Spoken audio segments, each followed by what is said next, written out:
ഞാൻ പറയാം പെൺകുട്ടികളുടെ കാര്യത്തിൽ പറഞ്ഞൊരു കാര്യം എന്ന് വെച്ചാൽ എലിയെ പേടിച്ച് ഇല്ലം വിടരുത്. ഷൈനെയൊക്കെ പോടാന്ന് പറഞ്ഞാൽ അത് പോവും.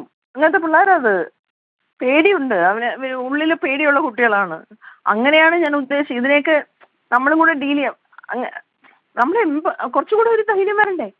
അങ്ങനെ മിൻസി ഭയങ്കര മിടുക്കി കുട്ടിയല്ലേ?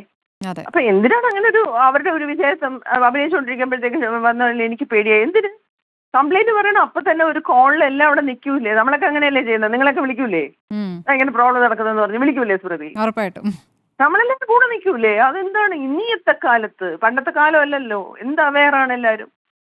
പുതിയ കാലത്തെ പോസിറ്റീവായ ചില കാര്യങ്ങളും ഉണ്ട്. കാരണം ഇപ്പോൾ സിനിമാ സംഘടനകളും വളരെ വേഗത്തിൽ നടപടിയിലേക്ക് കടക്കുകയും വിൻസിയുടെ പരാതി എഴുതി വാങ്ങിക്കുകയും ഒക്കെ ചെയ്തു എന്നുള്ളത് തന്നെ പോസിറ്റീവായിട്ടുള്ള കാര്യമായി കാണുന്നു. അതിന് പേടിക്കുന്ന എന്തിനാ? അവന്റെ പേര് പറഞ്ഞു ഈ സിനിമയ്ക്ക് എന്തോ പറ്റും. വിൻസി ഇന്നലെ പറയുന്നത് കേട്ടു OTT എടുക്കത്തില്ല സിനിമ. അങ്ങനെയൊന്നുമില്ല. ആര് പറഞ്ഞു കൊടുത്തു?